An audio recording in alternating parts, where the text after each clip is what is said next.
Stick to the way of nature cultural building of the second home, now new oasis for life.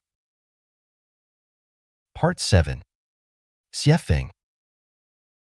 February 2nd, 2010. The main path is easy to walk on, yet people love the small bypaths. Tao is worshipped and Te is exalted, without anyone's order, but is so of its own accord. Tao models itself after nature. Streepje Tao Te Ching. The way of the greatest creator is the way of nature, and the way of nature is the union between man and the universe, the union of different methods, the way of being a man, the way of light, the way of great peace, the way of joy, pleasure, freedom and happiness, and the easiest, simplest, and nearest and cheapest way to the 1,000-year world, 10,000-year world, Elysium world, and the celestial island continent. Adherence to the way of nature is a distinguishing feature of the culture of the second home. How can we adhere to the way of nature? Everything and every phenomenon in nature is the cell and word of the greatest creator. We should hold nature in esteem and awe, love nature. We should not damage nature. We should blend into nature and live in harmony with nature and share prosperity with nature. The universe and nature is the palace hall of the greatest creator. Therefore, the second home will not build churches, temples, monasteries, and other places for the worshiping of the greatest creator. Worshipping nature is worshiping the greatest creator, and showing awe and respect to nature is showing awe and respect to the greatest creator. The second home shall not make sculptures and carvings for the worshiping of the greatest creator. Worshipping everything and every phenomenon in nature is worshipping the greatest creator. Feel the gratitude for the greatest creator from the depth of heart. Spurn different forms of worshipping, burn no incense, no paper money, and do not kowtow. Do not use animal or any other creatures as offerings and sacrifices. Begin labor at the rise of the sun, and stop at the setting of the sun. Get up at dawn and clean the courtyard. Rear, survive, live, and die according to the law of nature. With the exception of Tomb Sweeping Day, Dragon Boat Festival, Mid-Autumn Festival, Spring Festival, and the like, which are closely associated with nature, the second home does not celebrate any other man-made holidays. Have dinner when one feels hungry and go to sleep when one feels tired. When cultivating oneself, Chanyuan Celestial follows the law of nature. Chanyuan Celestials will have meal when they feel hungry, go to sleep when they feel tired, engage in entertainment when he has a desire for it, and go to work when it is time for it. They will not break the law of nature or build luxury dwelling places. They will be thrifty in food and do not eat rare and expensive delicacies. They do not value objects difficult to obtain. They do not wear diamond rings, do not envy man-made works of art, do not cultivate magical arts, do not pursue special skills, do not seek shortcuts. They spurn any form of cultivation that is against the law of nature. What one says should be based on facts. What one does should be based on scientific and objective laws. What one reasons should be based on logic. Give up any form of superstition, such as dialogue with deity, communion with higher soul, speaking via deities, and talking in the name of the greatest creator, God, and spirits. Do not practice magic and wonder. Do not show off special skills. Do not pass on strange tales. Do not pass off as Jesus Christ or Buddha. Keep a distance from ghosts and deities. Do not tell fortunes. Do not make predictions. Do not practice the ritual of expelling the ghost and calling back the spirit of the dead. Do not practice witchery. Do not practice theurgy. And do not wear special garments and accessories that mark one's statuses. Be natural in everything and free from any affectedness. The more prohibitions there are, the poorer the people become. The sharper weapons there are, the greater the chaos in the state. The more skills of technique, the more cunning things are produced. The greater the number of statutes, the greater the number of thieves and brigands. Tao Te Ching. Therefore, on the basis of observing rules, we should break with any taboo. The home does not possess any other devices, except for those used in production, life, and entertainment, does not produce and possess swords, spears, and other weapons, does not encourage people to learn strange skills, and does not make rules and statutes. Everything follows the law of nature.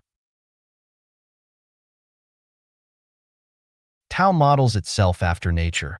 Therefore, following the way of nature and upholding the way of nature means following the way of the greatest creator and following the way of life. The way of nature is like the bright sunlight of spring, with good weather and fresh breeze and good luck and harmony. The way of nature is simple and easy to carry out, and will become brighter and brighter, more and more noble, and more perfect. The way of nature is not only the way of man, but also the way of celestial being. As long as we stick to and follow the way of nature, in the long term we will most certainly attain deity, celestial being, and super celestial being.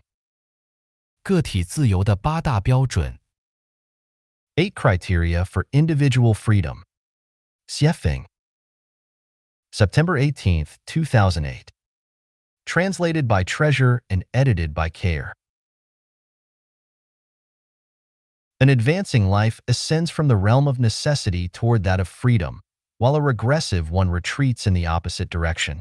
If we want to climb to a higher level space of life, we must strive to move toward the free kingdom. What are the criteria for complete freedom of the individual?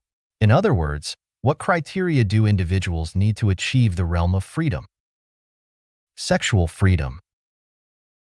Lack of responsibilities and obligations. Lack of cares. Lack of close personal relationships. No one to answer for you. No answering for anyone else. Doing as you wish without overstepping basic law. Managing and governing yourself. We will examine each in detail.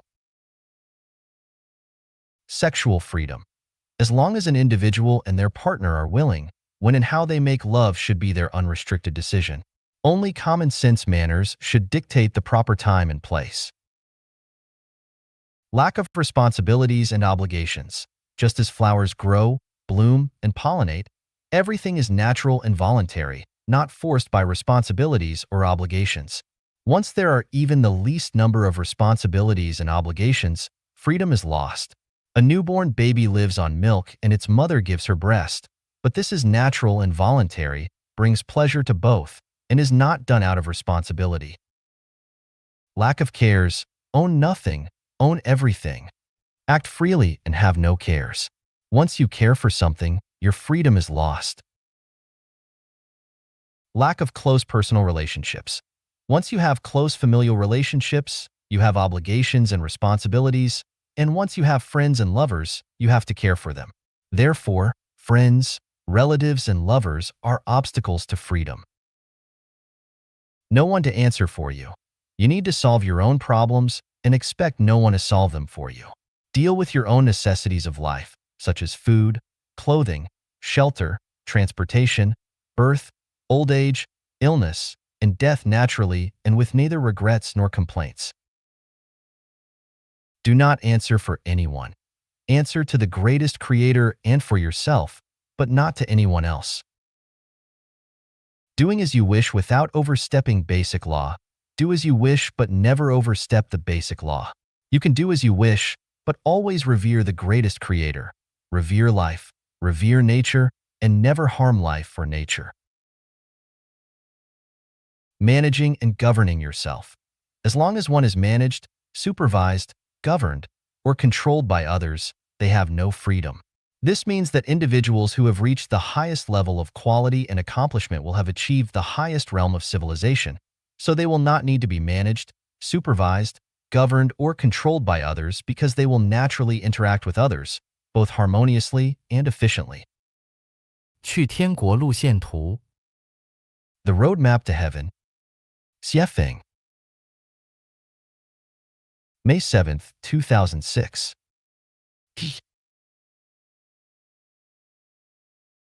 Living on Earth? Follow the teachings of Jesus, Sakyamuni, Muhammad, Lao Tzu in science. Enter Life Changyuan. Study Life Changyuan values. Become a Chanyuan celestial. Unconventional thinking. Purify one's soul.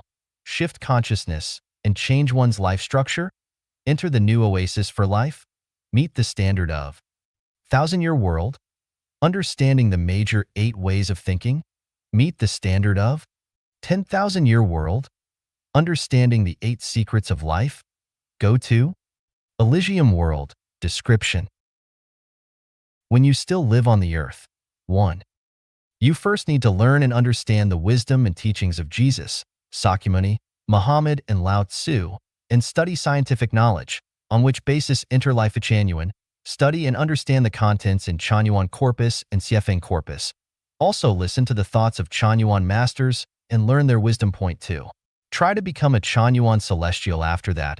Once you are a Chanyuan Celestial, you must train yourself to think in an unconventional way, breaking all superstitions and shackles that confine human nature. Gradually get away from the bondage that the ideas of traditional family, country, political party, and religion have on your mind, and consciously sweep the dust and stains on your soul, just like wiping off the dust on a mirror. Let your mind and behaviors exhibit towards the direction of sincerity, kindness, beauty, love, faith, and honesty. Point 3. Then we need work hard on the core of self-cultivation, putting efforts on shifting our consciousness. Let our mind go into non-material world. Although our body residence on the earth, our mind stays in heaven. From this step, we can further come to the new oasis for life. Experience the new lifestyle copied from Thousand-Year World. Point 4. Finally, practice Chanyuan meditation. In this way, you can be ensured to go to the Thousand-Year World. If you want to go to 10,000-Year World instead, you need to grasp the secrets of 8 ways of thinking, and you can surely go to the 10,000-Year World. However, if you don't want to stop there, you need to understand the 8 secrets of life thoroughly. Once you reach that stage, you are able to go to Elysium World at any time. The theory is just simple as that, and the roadmap is very clear, but it is not easy to really follow it and meet the standard. 全球对共产主义的误解太深。 The Great Global Misunderstanding of Communism. Siefeng. Translated by Treasure and edited by Care. Western society regards communism as an evil beast, while Oriental society misunderstands communism as sharing property and people. But a true communist society is actually a utopia, the great harmony, and a nickname of the kingdom of the greatest creator. This misunderstanding was rooted in the wrongdoing of global communist parties from the birth of Marxism, the mistakes of the whole Communist International, and the failure of really understanding the essence of communism by Lenin and Mao led to highly flawed executions. Communist society is the most humane, which should be realized by its lack of pain to any individual from the starting point. Real communism cannot be illustrated by the dictatorship of the proletariat or the theory of class warfare and does not support power from the barrel of a gun. New Oasis for Life of Life Genuine is a real communist society.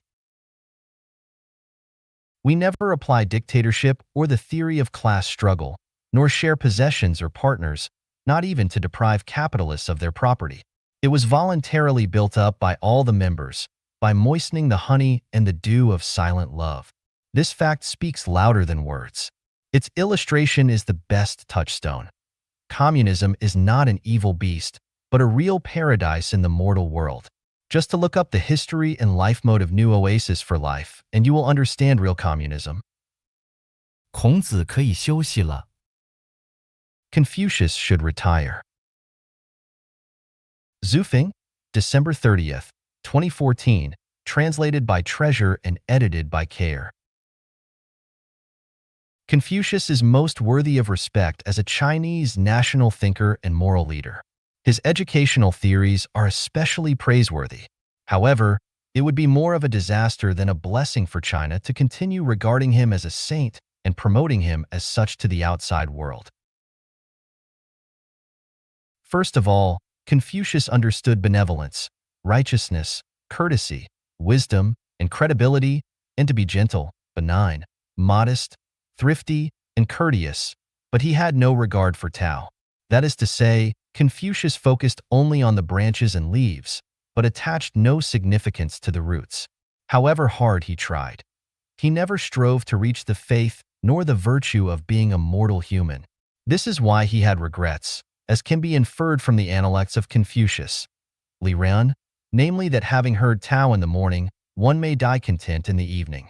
Confucius never understands Tao, even to his death. Secondly, Confucius despised laborers and regarded them as inferior beings. It was written in the Analects of Confucius. Zilu, that his student, Fanshi once suggested to Confucius that he should learn to plant crops, but Confucius answered him, "I am not as good as the farmers." Once again Fanshi asked him to learn to grow vegetables, but Confucius again answered him, "I am not as good as vegetable growers." After Fanshi exited, Confucius denigrated him by saying, "What an inferior person Fanshi is. Superior people can be courteous, but ordinary people will have to revere them. Superior people can be righteous, but ordinary people will have to obey them. And superior people can be credible, but common people will certainly love them." In that way, the common people will always take refuge with their own children. So why would I ever need to or want to do as they do, to plant crops? How can one who looks down upon the laborers bring blessings? China. Worse than that, Confucius was unkind. When Fanshi asked him for advice, not only did Confucius not facilitate his student earnestly and patiently to his face, but he even belittled his student as being inferior. Does this kind of teacher deserve to be one at all?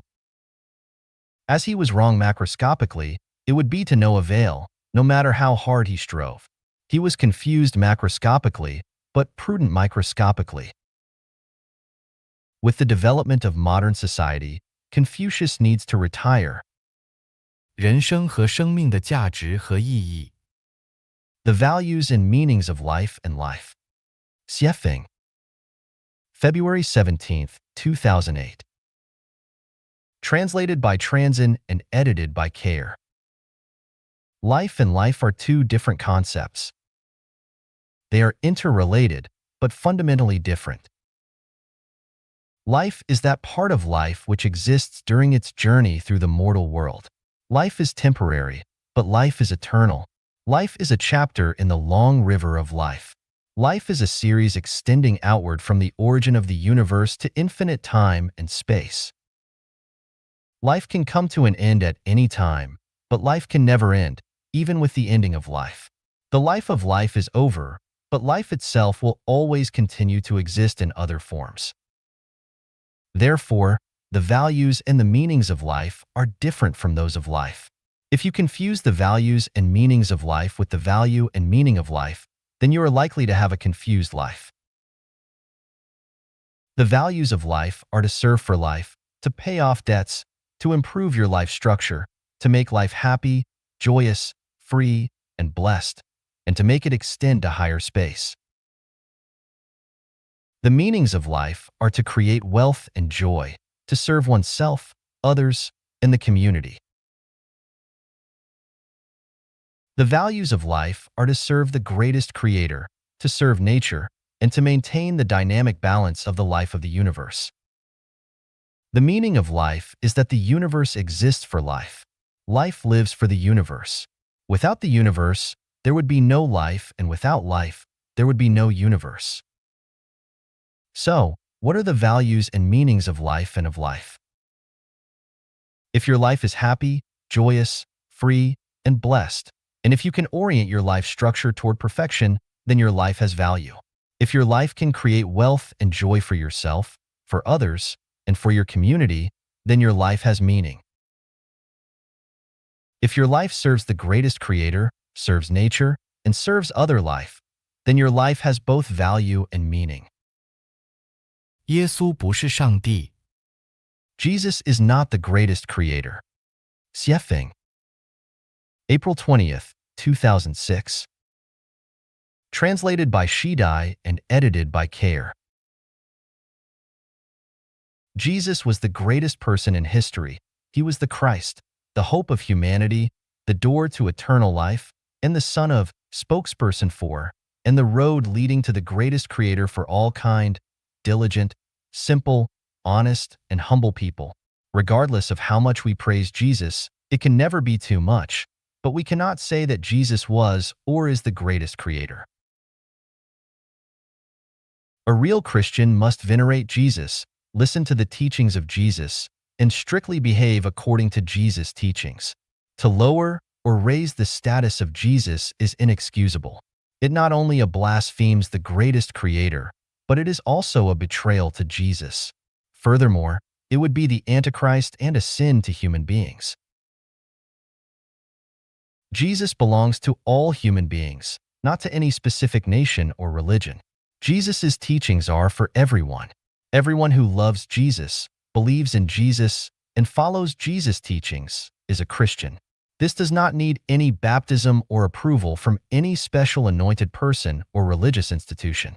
Even the Hindu, Mahatma Gandhi said, "I love Jesus Christ." Many Buddhists also say they love Jesus. But here we shall know that Jesus is not the greatest creator. Jesus never claimed himself to be the greatest creator. He taught us again and again that we shall walk on the way of the greatest creator. Let us check the words of Jesus to verify whether or not Jesus was the greatest creator. But he said, "I must preach the good news of the kingdom of God to the other towns also, because that is why I was sent." Luke 4:43. Here, Jesus says that he was sent. If Jesus is the greatest creator, who will ask the greatest creator to do things? By myself, I can do nothing. I judge only as I hear, and my judgment is just, for I seek not to please myself, but him who sent me. John 5 verse 30. Here, Jesus clearly tells us that he came, not for his will, but for the will of the greatest creator. Anyone who speaks a word against the Son of Man will be forgiven, but anyone who speaks against the Holy Spirit will not be forgiven, either in this age or in the age to come. Matthew 12:32. Here, Jesus humbly tells us that if we speak a word against him, we can be forgiven. But if we speak words against the greatest creator, we cannot be forgiven. These words clearly show that Jesus was not the greatest creator. Then the mother of Zebedee's sons came to Jesus with her sons, and, kneeling down, asked a favor of him. "What is it you want?" he asked. She said, "Grant that one of these two sons of mine may sit at your right and the other at your left in your kingdom." "You don't know what you are asking," Jesus said to them. "Can you drink the cup I am going to drink?" "We can," they answered. Jesus said to them, "You will indeed drink from my cup, but to sit at my right or left is not for me to grant. These places belong to those for whom they have been prepared by my Father." Matthew 20:21-23.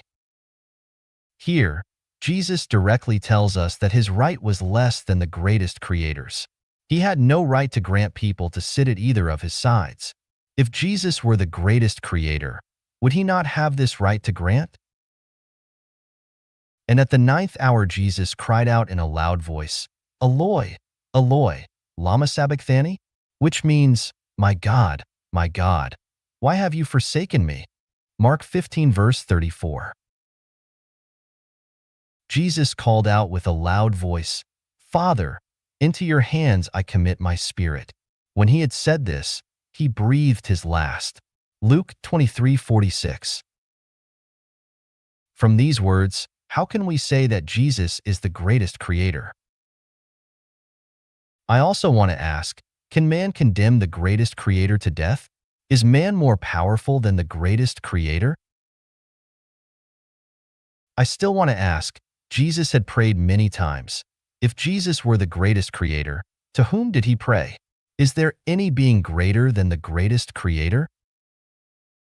The facts prove, time and again, that Jesus was not the greatest creator. So, why do some people still claim that Jesus is the greatest creator? There is an evil purpose here, which is to raise the status of Jesus so high that it moves people farther away from the greatest creator. Since they said Jesus is the greatest creator, they shall listen to the teachings of Jesus. But no, they did not hear and follow any teachings of Jesus. They just wanted to get to their own scheme. What was the scheme? That is to praise Jesus so high with their lips that they betray Jesus and ask people to walk on the way of Satan. "But what about you?" he asked. "Who do you say I am?" Simon Peter answered, "You are the Christ, the Son of the living God." Matthew 16:15-16. Some Christians who praise Jesus with their lips have dishonored the real Christians. No wonder that Mahatma Gandhi said, "I like your Christ. I do not like your Christians. Your Christians are so unlike your Christ." Yes, Jesus said that, "I and the Father are one." John 10 verse 30. But this does not mean the Father is the Son or that the Son is the Father.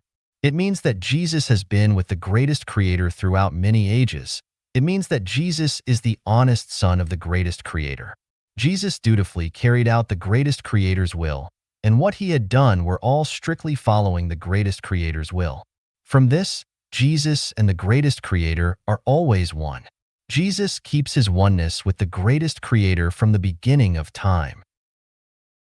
We often speak of the unity of humanity and heaven, but it does not mean humanity and heaven are the same. 老子思想在第二家园管理中的运用。The application of Lao Tzu's thought in the management of the second home, now new oasis for life. Xiefeng. November 30th, 2010. Chanyuan Celestials in our fourth branch. The second home is the new life mode for future mankind. It is managed by the holographic thinking, whose core is conformity to the Tao, compliance with nature, absence of action, lack of contention, observance of neutrality, absence of dominance, lack of selfish desire, and enthusiasm for service. Specifically speaking, the management method of holographic thinking means following the way of the greatest Creator, running everything according to the program of nature and according to man's origin of nature, avoiding the extreme employment of man's intelligence and wisdom, staying away from all measures and methods that are likely to lead to contention, argument, and fight, refraining from radical behaviors, making no rules, regulations, laws, commandments, and orders, eliminating all private ownership, and trying every effort to bring out the sincerity, kindness, beauty, faith, trust, and peace in human character. The distinction between people and people is only the difference in division of labor, and there is no relation of the managing and the managed. All are offering services to each other, and there are no such positions as the administrators. All affairs, important or not, will be handled on the basis of clear division of labor, with special persons assigned to take special responsibility for the special affairs. The management of the second home should depend fully on Lao Tzu's thought, which is represented by the following 8 points. Guidance by the saint and management by the talented. The management here only implies a difference in the division of labor instead of the difference in the status. Saint manages affairs without action. Preaches the doctrine without words. All things take their rise, but he does not turn away from them. He gives them life, but does not take possession of them. He acts, but does not appropriate. Accomplishes, but claims no credit. It is because he lays claim to no credit that the credit cannot be taken away from him. Exalt not the wise, prize not rare objects, shut out from sight the things of desire. And the cunning ones shall not presume to interfere. In his dwelling the sage loves the lowly earth. In his heart he loves what is profound. In his relations with others he loves kindness. In his words he loves sincerity. In government he loves peace. In business affairs he loves ability. In his actions he loves choosing the right time. Banish wisdom, discard knowledge. Banish humanity, discard justice. Banish cunning, discard utility. Embraces the one core principle, thinking, or method, etc., in everything you do. Eschew excess, eschew extravagance, eschew pride. Point 7. Govern the home with justice, not with human wisdom. Do away with taboos, sharp weapons, skills of technique, and statutes. 8. Despise not their dwellings, dislike not their progeny. From the above 8 points, it can be known that there should be invisible saints in the second home, who do not guide with preaching, but with wordless examples, who create things silently but do not take possession of them, and who serve all creatures but do not claim credit for their services. Do not flaunt the worthy and talented. Do not distinguish the superior from the inferior. The rarer a thing is, the less use it will be put to. Do not set up things that may stimulate a person's selfish desire. Leave no loopholes and market for the deceiving and cunning persons to act wildly against the law and public opinion. Keep a clean and tidy living environment. The people in the neighborhood should be unsophisticated and honest and sincere.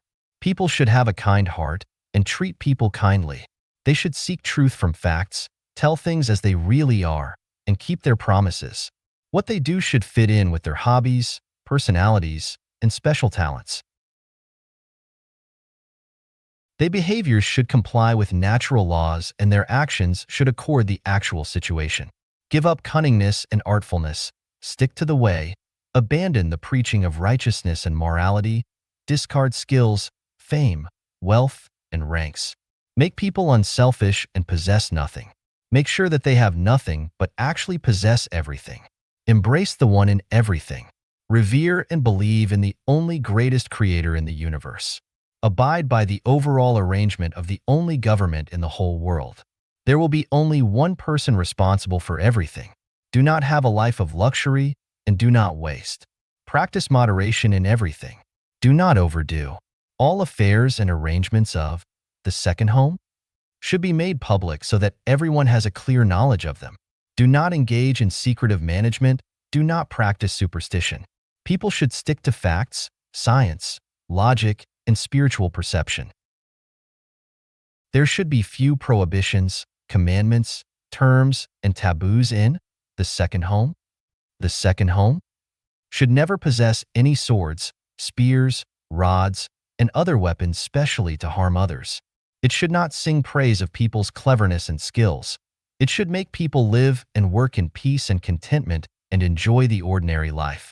It should not cause disturbance to their settlement or disrupt their peace and quiet. It should make sure that everyone enjoys the joy, pleasure, freedom, and happiness of life. It should abstain from force, coercion, and suppression, and should make sure that no one imposes his or her own will upon others. In one word, the second home adopts paradise management. The content of this method of management is both simple and complicated, and only those with supreme wisdom can understand. Yet, no matter how complicated the management is, everything will become extremely simple as long as you follow the way of the greatest creator or the way of nature. Otherwise, the management will become extremely complex. 混沌管理，用服务代替管理。Paradise management. Replace management with service. Xiefeng. November 4th, 2010. Paradise management has very rich connotations. It is simple because it does not manage anything. It is at the same time complicated because it is the highest form of management, which makes everything operate in a methodical and orderly manner. In paradise management, management is replaced with service. The host is actually the servant and the management is actually the service. No administrative orders will be employed. No force will be used. Submission shall not be obtained via threats, lure by promises of gains, intimidation, or suppression. It is forbidden to impose one's own will upon others to make them painful or unhappy. It is forbidden to make anyone feel any sense of inequality between people. The greatest creator manages the whole universe by paradise management. All things take their rise, but he does not turn away from them, makes them grow, develops them, it gives them birth and does not own them, acts, helps, and does not appropriate them, is superior, and does not control them, accomplishes, but claims no credit.